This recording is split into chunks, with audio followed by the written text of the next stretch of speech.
biggest thing for me is seeing these children have opportunity.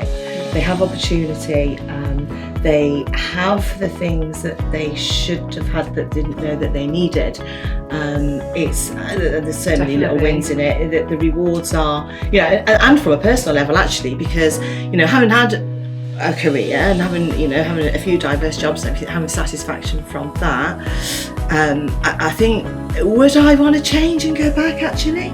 So that I got to a point where I invested so much into my career, I wanted to rechannel that energy into the children. So it sort of fitted in really with where I was at that point in life. But actually, it's so rewarding, and just to see their faces and, the love that you do get back from the children, and you do have to put a lot in, and that's the same with anything, is the best thing in the world really. I get lots of that from my children as well, like, when they achieve something that they never thought they could achieve, and that it's from your help that they've achieved that, and it just becomes even better when they realise that it's from your help that they've achieved it. Knocking on my door years later, and they come back and go, I'm in the rugby team, and this is all down to you.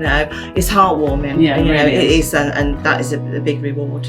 I think the biggest reward for me is like special occasions. Like, they've never celebrated Easter, they've never really had like big Christmases or their birthdays, and I'm like crazy, I'm all out, I'm all in. You are. And I'm like, oh my gosh, I think it was Christmas Eve, some of the children came downstairs, they thought it was Christmas Day, because there was the jumpers and matching pyjamas, and it was just fantastic, and they're just overwhelmed, and I love it, it's my favourite time.